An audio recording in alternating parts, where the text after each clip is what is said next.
Hello বন্ধুরা, দেখুন তো এই গাছটি চিনতে পারেন কি না? ভালোভাবে দেখুন।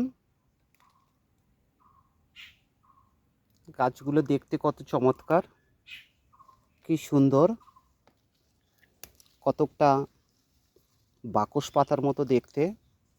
তবে বাকস পাতার মতো এর পাতাগুলো অত চওড়া নয়, এর পাতাগুলো একটি সরু, কিন্তু দেখতে পুরো বাকস পাতার মতো। তবে এটা কিন্তু বাকস নয়, এটি হলো বন বাকস। এটি গবাদি পশুর খুব প্রিয় খাবার। খুব সফট ঘাস, অর্থাৎ খুব নরম প্রজাতির ঘাস। গবাদি পশু এই ঘাসটি খুব পছন্দ করে। তবে এই ঘাসটির বহুমূল্য ভেষজ গুণাগুণ আছে, যেটা আপনারা জানলে অবাক হয়ে যাবেন। মনে করুন কোনো ব্যক্তির যদি দাঁতে পোকা লাগে, পোকা লেগে গর্ত হয়ে যায় এবং প্রচণ্ড যন্ত্রণা হয় বা ফুলে যায়, সেই সমস্ত ক্ষেত্রে এই গাছ খুব উপকারে লাগবে। সেই সমস্ত ব্যক্তিরা এই সমস্ত গাছের কচি পাতা, অর্থাৎ এই রকম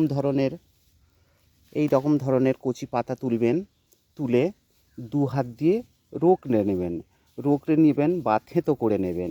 নিয়ে ওই যে সামনে মানে গর্ত হয়ে গেছে বা পোকা ধরে গেছে যে দাঁতের মধ্যে, ওই গর্তের জায়গাতে ওই থেঁতো করা পাতাটি বা রগড়ানো পাতাটি দিয়ে দিন।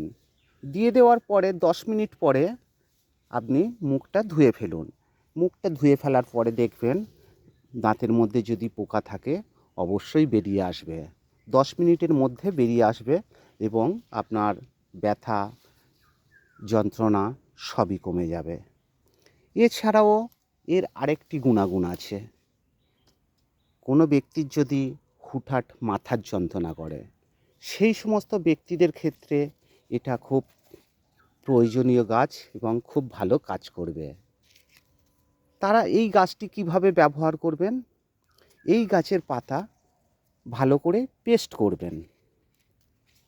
এরকম কচি পাতা কয়েকখানি নেবেন, নিয়ে শিলে কিংবা মিক্সিতে ভালো করে পেস্ট করবেন।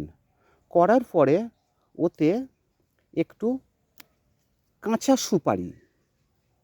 সুপারি সেটিও ভালো করে গুঁড়ো করবেন বা পেস্ট করবেন।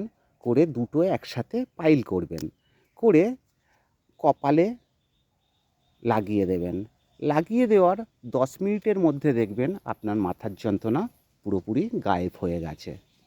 ভিডিওটি ভালো লাগলে একটি লাইক করবেন, বন্ধুবান্ধব আত্মীয় স্বজনদেরকে শেয়ার করবেন এবং চ্যানেলটিকে ফলো করবেন।